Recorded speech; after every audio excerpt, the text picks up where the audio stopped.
The Galactic Council had ruled the known universe for 12,000 years. 47 different species sat in the great chamber on the station called Unity Prime. They had fought wars, signed treaties, and built an empire of peace that stretched across 1,000,000 star systems. Every intelligent species that had ever been discovered had eventually joined the council. Some came willingly. Some needed convincing. But all of them, without exception, had eventually taken their place among the stars. High Counselor Vrethka of the Sindari led the council for 300 years. Her species lived for a very long time, and she had seen many things. She had watched young civilizations rise from their home worlds and take their first steps into the void. She had guided them, shaped them, and welcomed them into the family of intelligent beings. It was her purpose. It was the Council's purpose. So when the deep space sensors detected a new fleet emerging from an uncharted sector of the galaxy, Vrethka felt excitement. Another species to meet, another civilization to welcome, another voice to add to the great chorus of the Council. The sensors showed 200 ships. They were strange in design, unlike anything the Council had seen before. Their hulls were dark and smooth, and they moved through space with a grace that suggested advanced technology. The ships came from a region the Council had marked as empty, a dead zone where no intelligent life was supposed to exist. Vrethka ordered the Ambassador Corps to make contact. The Ambassador Corps was made up of the finest diplomats from every Council species. They had trained for decades to understand alien minds, to find common ground with any intelligence, no matter how strange. They traveled in a beautiful ship called the Voice of Unity, and they carried gifts, treaties, and promises of friendship. The human fleet received them in orbit around a green and blue world.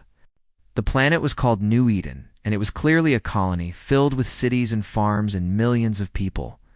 The ambassadors were impressed. This species had built something beautiful. The humans invited the Caucasians, invited the ambassadors to a meeting station that floated between their ships. The station was simple but elegant, with clean lines and soft lighting. The ambassadors were met by a group of 5 humans who introduced themselves as the Contact Committee. The lead ambassador, a Mallory named Suthfin, began the standard greeting. He spoke of the Council, its history, its achievements.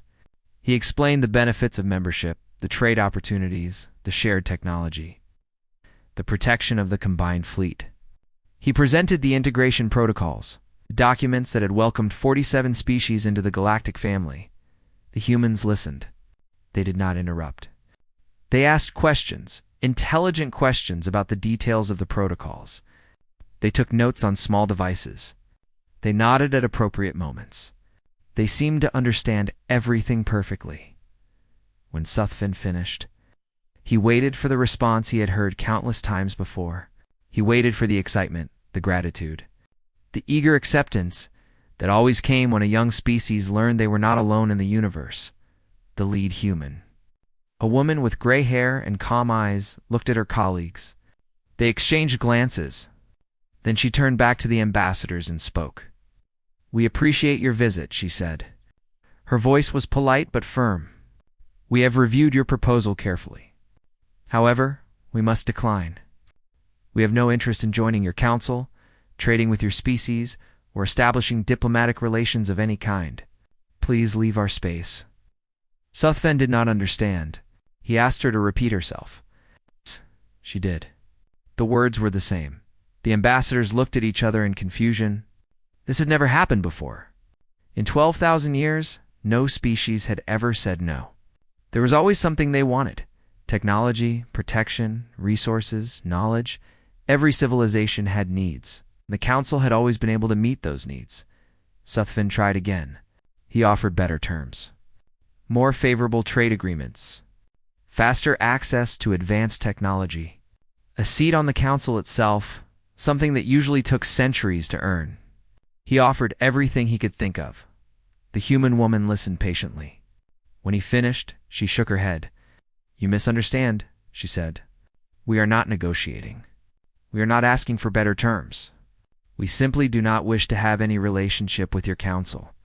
This is our final answer." The ambassadors did not know what to do. They had no protocol for this situation. They asked if they could speak to other human leaders, thinking perhaps this woman did not have the authority to make such a decision. The woman smiled slightly and told them that she spoke for all of humanity. The answer would not change. The meeting ended. The ambassadors returned to their ship in silence. The human fleet escorted them to the edge of their space, politely but firmly. Then the humans returned to their worlds and said nothing more. When the voice of Unity arrived back at Unity Prime, Soothfon requested an immediate audience with the High Counselor. Vrethka received him in her private chambers, expecting good news. Instead, she listened to a story that made no sense, a species that wanted nothing, a civilization that asked for nothing, a people who looked at the greatest alliance in galactic history and simply said no. Vrethka asked Soothfon if he was certain he had understood correctly. Perhaps there was a translation error. Perhaps the humans had cultural practices the ambassadors had not recognized. Perhaps they needed time to consider. Soothfon assured her that there was no mistake. The humans had been perfectly clear. They did not want contact. They did not want trade. They did not want friendship. They wanted to be left alone. Vrethka sat in silence for a long time after Soothfon left. In 300 years as High Counselor, she had never faced a situation like this. The Council's power came from unity. Their strength came from bringing species together. Their entire purpose was to connect the intelligent beings of the galaxy into one family. What did you do with a species that refused to be part of the family? She looked out the window of her chamber at the stars beyond. Somewhere out there in a region of space the Council had never explored, humanity waited. They had built ships and colonies and a civilization. They had done it alone, and they wanted to keep it that way. For the first time in centuries, Vrethka felt something she did not recognize. It took her a moment to identify the emotion. It was uncertainty. She did not like it at all. The Galactic Council did not give up easily. They had built an empire by being persistent, by finding ways to bring even the most reluctant species into the fold. Vrethka believed that every problem had a solution. The humans had refused once, but that did not mean they would refuse forever. Over the next solar cycle, the Council sent 14 more diplomatic missions to human space. Each one was carefully designed to appeal to different desires, different needs. Trade delegations arrived with samples of rare materials and advanced technology.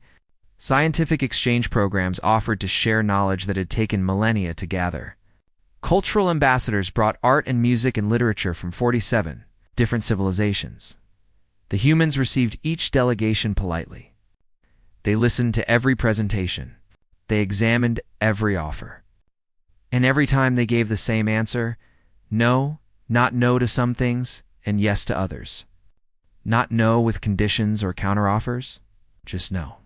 Complete and final, the Mellery were known across the galaxy for their ability to sense emotions and find common ground with any species. Their diplomats could feel what others wanted, sometimes before those others knew themselves.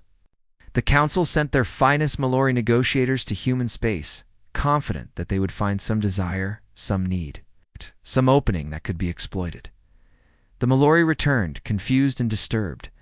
They reported that the humans were not hiding anything. They were not playing games. They genuinely, truly, completely did not want what the Council was offering. Their emotions were calm and settled. There was no secret longing to be discovered. Counselor Drex of the Vorn Collective grew impatient. The Vorn were a warrior species, and they had little patience for endless talking. In the great chamber, Drex stood and addressed the Council with anger in his voice. Perhaps these humans do not understand what they are refusing, he said. Perhaps they do not realize the power of the Council. A demonstration of our military capability will help them see clearly. Many counselors objected. The Council preferred diplomacy. They had not fought a major war in thousands of years. But Drex argued that this was not about war. It was about education. The humans were young and ignorant. They needed to see what the Council could do. After much debate, the Council agreed to a show of force. 200 warships from 12 different species assembled at the edge of human space. It was the largest fleet deployed in living memory. Their weapons could crack planets. Their shields could withstand stars. They represented the combined might of the greatest alliance in galactic history. The fleet broadcast its presence on all frequencies. They announced themselves as representatives of the Galactic Council. They requested immediate negotiations. The humans responded, but not with fear. Not with aggression. Not with desperate attempts to talk. They simply deployed their own ships in a defensive line around their systems. There were fewer human ships than Council ships, perhaps 52, the Council's 200. Then they broadcast a single message. You are welcome to leave. You are not welcome to enter. This is not negotiable. Admiral Korthax of the Vorn commanded the fleet. He was a veteran of many battles, and he did not like being told what to do by a species he had never heard of until recently. He ordered the fleet to hold position and wait. He believed the humans would eventually realize their situation and come to negotiate. 3 weeks passed. The human ships did not move. They did not threaten. They did not communicate further. They simply waited. During this time, the Council's scientists studied the human vessels from a distance. What they found troubled them. The human ships were not inferior to Council technology. They were different. They operated on principles the scientists did not fully understand. The weapon systems did not match any known designs. The propulsion methods were unusual. The power signatures were strange. Most concerning were the defensive installations around human space. They were small, almost invisible, scattered across the void like dust. The scientists could not determine their purpose. On the 22nd day, a Vorn captain named Trex decided to take action. He was young and eager to prove himself. Without orders, he accelerated his cruiser toward the human line. He announced that he intended to breach their perimeter to establish direct communication. What happened next took exactly 0.003 seconds. 1 moment. Captain Trex's ship was moving forward at full speed. The next moment, it was completely still. Every system aboard went dark. Weapons, engines, shields, life support, communications. Everything stopped at once. The Council fleet watched in shock. They could not understand what had happened. There had been no weapon fire, no energy beams, no missiles, nothing visible at all. The ship had simply been switched off like a light. Admiral Korthax ordered rescue vessels to approach the disabled cruiser. Before they could move, the ship reactivated. All systems came back online at once. The cruiser was now positioned safely outside human space, several thousand kilometers from where it had been. The entire crew was alive and unharmed. Captain Trex had no memory of what happened. One moment he was moving forward. The next moment, he was somewhere else. His ship's computers showed a gap of 12 hours in their records. 12 hours that no one could account for. The message was clear. The humans could have destroyed the ship. They could have killed the crew. Instead, they had simply moved them gently and without harm. Back to where they belonged. Admiral Korthax was not a coward, but he was not a fool either. He ordered the fleet to withdraw. When he reported to the Council, the Great Chamber fell silent. For the first time in thousands of years, the Galactic Council had encountered something they did not understand. Something they could not intimidate. Something that had power they could not measure. Rethka called an emergency session. The counselors argued for hours about what to do. Some wanted to send more ships. Some wanted to retreat and observe. Some wanted to try diplomacy again, but beneath all the arguments was a feeling that none of them wanted to admit. Fear, the Galactic Council, the rulers of 1,000,000 star systems, was afraid of a species that simply wanted to be left alone, and they did not know what to do about it.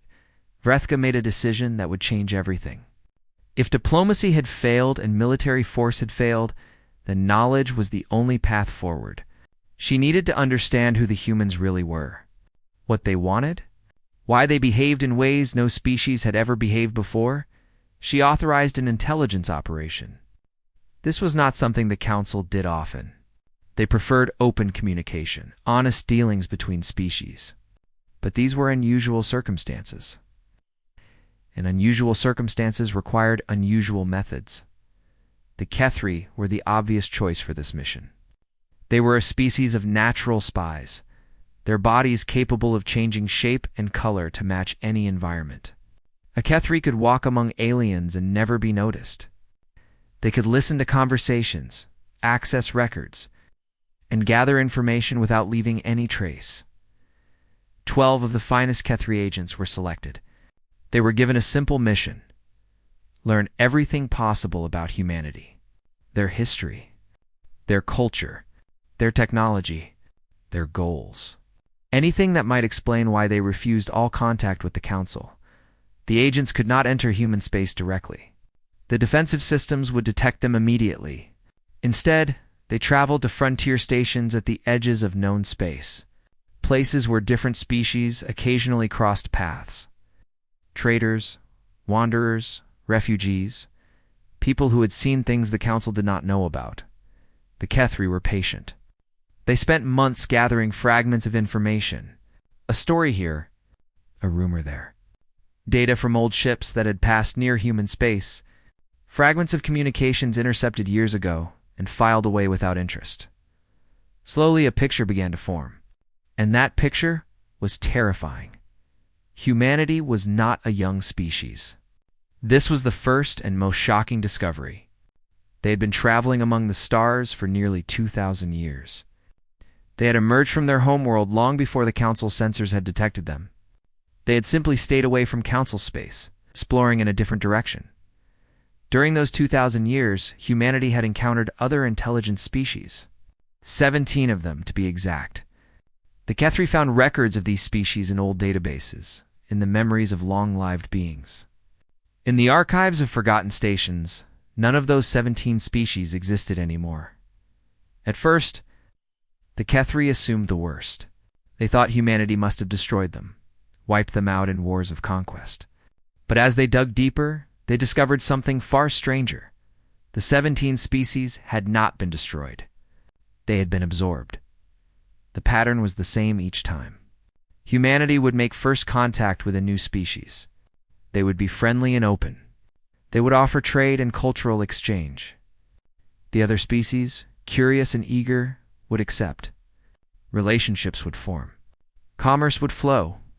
Ideas would be shared, and then slowly, over 3 to 5 generations, the other species would change. Not through force. Not through conquest. Through choice, human culture was like a river. Other cultures were like tributaries. When they joined together, the tributaries did not remain separate. They merged into the larger flow. They became part of something bigger. The populations of those 17 species had not decreased. They had grown. The individuals were happy. They were healthy. They were prosperous. But they no longer thought of themselves as separate peoples. They called themselves human. They spoke human languages. They followed human customs. Their children and grandchildren could barely remember a time when their ancestors had been different. The Kethri found descendants of those 17 species living on human worlds. They interviewed them carefully, using their shape-shifting abilities to blend in. The descendants were not oppressed. They were not enslaved. They were not even unhappy. They simply did not think of themselves as anything other than human anymore. One elderly being, whose great-grandparents had been members of a species called the Taurith, explained it simply. We joined humanity because humanity was better at being us than we were. They took everything good about our culture and made it part of something larger. We didn't lose ourselves. We became more than we were. This was why humanity refused diplomacy with the Council. They knew what would happen if they engaged. They understood their own nature. Their culture was not aggressive, but it was powerful. It drew others in. It absorbed them. It transformed them, not through violence, but through attractiveness. If humanity opened relations with the Council, it would not be conquered by 47 species. 47 species would eventually become human. It might take centuries. It might take millennia, but it would happen. It always happened. By refusing contact, humanity was not being hostile. They were being considerate. They were protecting the Council from themselves, the Kethri. Agents compiled their report and returned to Unity Prime. Rethka read it in her private chambers alone. She read it 3 times to make sure she understood. The Council had always believed that strength came from diversity. 47 different voices, each contributing something unique, all working together in harmony. This was their foundation. This was their identity. Humanity had a different philosophy. They did not want 47 voices. They wanted one voice, grown large enough to include everyone. They did not see this as conquest. They saw it as unity. True unity. Complete unity. Rethka understood now why the humans had been so calm, so patient, so polite in their refusals.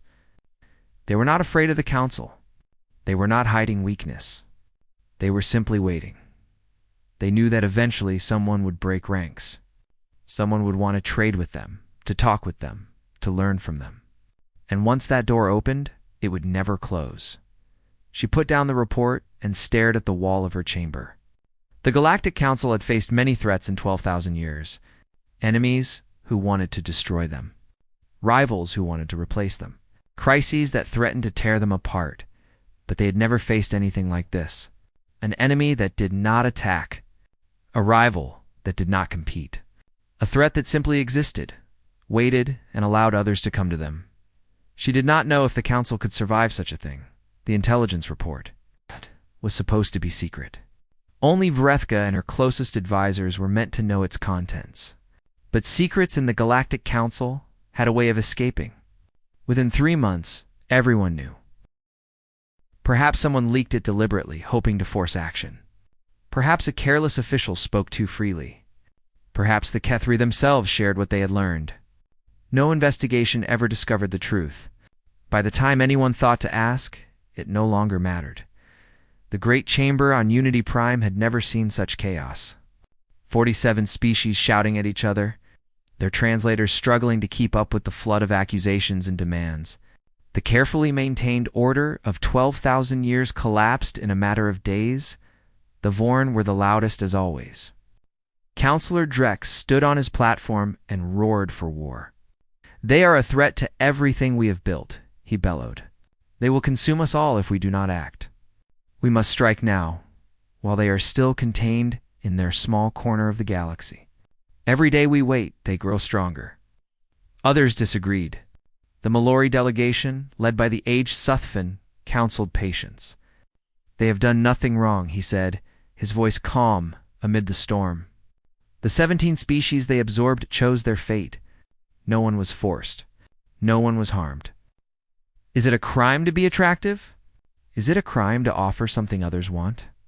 "It is a crime to exist as a threat," Drex responded. "A disease does not choose to kill. It simply kills. Humanity is a disease of the mind, spreading from person to person until nothing remains but them." The Sindari tried to find middle ground, as they always did. They proposed containment. Build a barrier around human space. Prevent any contact. Let humanity exist in isolation forever, neither threatening the Council nor being threatened by it. But others pointed out the flaws in this plan. Humanity was expanding, slowly but steadily, into uninhabited systems. They took nothing that belonged to others, but they grew nonetheless. How long before their territory touched Council space? How long before contact became unavoidable? The Tarathi delegation raised an uncomfortable question. "The report says the absorbed species are happy," their representative noted. "Their populations have grown. Their quality of life has improved. If joining humanity leads to such outcomes, why are we afraid? Perhaps we should be studying them, learning from them, instead of treating them as enemies." This suggestion caused an uproar. Accusations flew across the chamber. The Tarathi were called traitors, fools, collaborators. Drex demanded they be expelled from the Council for even suggesting such a thing. But the Tarathi were not alone. 3 other species quietly agreed with them. Then 5 more. Then 8. Within weeks, cracks that had been invisible for millennia began to show. The Council had always been united by a simple belief. Membership was better than isolation. Together, the species of the galaxy were stronger than they could ever be apart. This belief had held them together through wars and crises and disagreements. Now that belief was being questioned. If humanity offered something better than the Council, why stay? If absorption meant happiness and prosperity, why fight it? The first formal break came from the Velith, species of curious explorers who had always pushed the boundaries of known space. Their representative announced that the Velith would be opening independent diplomatic channels with humanity. Outside the authority of the Council, we do not seek to leave the Council, he explained. But we do seek knowledge. We want to understand humanity for ourselves, not through the lens of fear that has clouded this chamber. If the Council forbids this, then we must reconsider our membership. The chamber erupted. Drex called for the Velith fleet to be seized. The Sindari pleaded for calm. The Malori tried to mediate. Nothing worked. Within a year, 12 species had followed the Velith's example. They did not leave the Council, but they no longer followed its united position on humanity.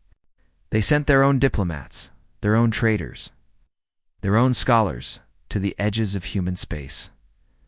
The humans received none of them. Their answer remained the same. No contact. No trade. No diplomacy. They turned away every delegation, every offer, every overture. But the damage was done. The Council had always presented itself as the voice of the galaxy. One alliance, speaking for all intelligent life. Now that voice was fractured. Species argued publicly about the human question. Old alliances broke. New factions formed. Trust that had taken millennia to build evaporated in months. 8 species collapsed into internal conflict. Their populations divided between those who feared humanity and those who wanted to join them. Civil wars erupted on worlds that had been peaceful for thousands of years. Vrethka watched it all happen from her chamber. She was old now, ancient even by Sindari standards. She had led the Council for 300 years. She had never seen anything like this. The humans had not fired a single weapon. They had not sent a single threat. They had not taken a single hostile action. They had simply refused to engage, and by refusing they had done what no enemy had ever accomplished. They had broken the Galactic Council. Suthban visited her one evening, his empathic senses heavy with the grief that filled the station. How did they know? He asked quietly. How did they know that refusing us would cause this? Vrethka had no answer. Perhaps the humans had planned it. Perhaps they had simply understood something about the nature of the Council that the Council itself had never seen. That their strength was also their weakness. That an alliance built on bringing everyone together could not survive a species that refused to join. She looked out at the stars. Toward the distant region where humanity waited. They were still there. Still growing. Still silent. Still patient. They had won without fighting. And the Council, for all its power, had no idea what to do next. 100 years passed. The Galactic Council still existed. The great station Unity Prime still floated in the void. The representatives still gathered in the chamber to debate and discuss. But it was not the same council that had ruled for 12,000 years. It was smaller now, weaker, a shadow of what it had once been. 12 species had formally departed to pursue their own paths. Some had made contact with humanity. Some had not. All of them had decided that the Council no longer represented their interests. They wanted to make their own choices about the future. 8 more species had fractured. So badly that they could no longer send unified delegations. Their worlds were divided, their populations scattered. The civil wars had ended, but the wounds remained. The remaining species stayed together, but the old trust was gone. Every vote was a battle. Every decision was a compromise that satisfied no one. The Council, that had once spoken with one voice, now barely spoke at all, and humanity had done nothing. For 100 years, they had maintained their borders. They had traded with no one. They had accepted no visitors. They had not changed their position by a single word. Their territory had grown, but slowly and carefully, always expanding into uninhabited systems. They never took what belonged to others. They never threatened. They never demanded. They simply existed and waited. Vrethka was ancient now, far older than any Sindari had a right to be. Most of her people lived for 400 years. She had lived for nearly 600, sustained by medical technology and sheer determination. She had refused to die before she understood. She requested a final audience with humanity. Not as High Counselor, for that title had lost its meaning decades ago. Not as a representative of the Council, for the Council no longer agreed on anything. She requested to meet them as an individual, a single being with questions that had haunted her for a century. To her surprise, the humans agreed. Her ship was old and small, a personal vessel that she had kept since her youth. She flew it herself, across the vast distance between Unity Prime and human space. It took months. She used the time to think, to remember, to prepare. The human border looked the same as it had a century before. The same defensive installations, invisible and deadly. The same patrol ships, watching without threatening. But when she announced herself, the barriers opened. She was allowed to pass. She was directed to a station orbiting a green world. Not unlike the New Eden she had heard about so long ago. The station was simple and clean, much like the one where the first ambassadors had been received. Humanity, it seemed, did not change their style much. A single human met her at the docking port.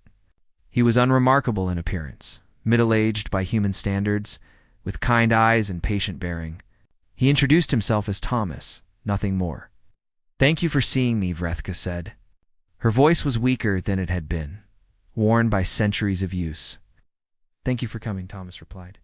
"We have followed your career with interest. High Counselor, you have served your people well." They walked together through the station, past windows that looked out on the stars. Thomas asked if she was comfortable, if she needed rest, if she required anything. She told him she only needed answers. They sat in a small room with soft chairs and warm light. Thomas offered her water, which she accepted. Then she asked the question that had burned in her mind for 100 years. Why? Thomas did not pretend to misunderstand. "Why did we refuse you? Yes, you could have joined us, shaped us, perhaps even led us. You had the technology, the culture, the power. Instead, you chose isolation. Why?" Thomas considered the question for a long moment before answering. "Because joining would have changed you, and it would have changed us. We have seen what happens when we engage with others. We cannot help what we are. The 17 species," Vrethka said. "Yes, and many more before we left our original territory. Our culture is adhesive. High Counselor, it draws others in. It makes them want to be part of us. Not through force, not through deception, simply through attraction. People who meet us often want to become us. And you see this as a problem? We see it as a responsibility. We did not choose to be this way. For many centuries, we tried to resist it. We created rules, barriers, limitations. None of them worked. Eventually, we accepted what we are." Vrethka leaned forward. "So you isolate yourselves forever? You refuse all contact with the rest of the galaxy?" "No," Thomas said. "We wait." "Wait for what?" Thomas smiled, a small and sad expression. "Every species reaches a point in its development where it is ready to join something larger. Not because it is conquered or absorbed against its will, but because it chooses to, because it understands that being part of something greater is better than remaining alone. And when that day comes for your people, High Counselor, we will be here, and we will welcome you." Vrethka sat in silence, processing his words. Outside the window, stars burned in the eternal darkness. Somewhere out there, the remnants of her council argued and fought and slowly fell apart. "What if that day never comes?" she asked finally. "What if we never choose to join you?" Thomas's smile did not fade. "Then we will still be here, growing, building, waiting. We have time, High Counselor. We have nothing but time." She understood then. Humanity was not being arrogant. They were not being cruel. They were simply being patient. They had seen the future, or at least a future, and they were content to let it arrive at its own pace. "You could have told us this from the beginning," she said. "You could have explained. Would you have believed us? Would the Council have accepted our explanation?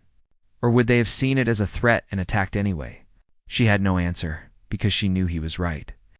If humanity had explained themselves a century ago, the Council would have seen it as a trick, a manipulation, a weapon. They would have attacked, and they would have lost. The outcome would have been the same, but with far more suffering. Vrethka stayed on the station for 3 days. She walked among humans, observed their lives, spoke with descendants of the 17 absorbed species. She saw what humanity had built, and she understood why others had chosen to join them. It was not perfect. No civilization was perfect, but it was alive in a way the Council had never been. Not 47 voices singing separately in the same chamber. One voice grown vast enough to hold multitudes, all singing together. When she returned to Unity Prime, she carried no treaties, no agreements, no diplomatic victories. The Council she returned to was weaker than when she had left. Still arguing, still fracturing, still dying, but she carried something more valuable than treaties. She carried understanding. Humanity had not refused diplomacy out of hostility or fear. They had refused because they knew themselves better than any species the Council had ever encountered. They understood their nature, their effect on others, their place in the universe. And they had chosen isolation not as a weapon, but as an act of respect. The galaxy would never be the same. The Council would probably not survive, at least not in its current form. But somewhere in the void, humanity waited, patient and eternal. For the rest of the universe to make its choice, Vrethka wrote her final report and retired from public life. She died 6 months later, peaceful and content. Her last words, recorded by her attendants, were simple. They are not our enemies. They are our future. We simply are not ready for them yet. In human space, no one noticed her passing. They were busy building, growing, waiting. They had time. They had nothing but time. And one day, perhaps, the children of the Council would come to them, not as supplicants or conquerors, but as family finally ready to come home. The stars burned on, indifferent to the struggles of small beings. But in the void between them, something patient watched and waited, and smiled.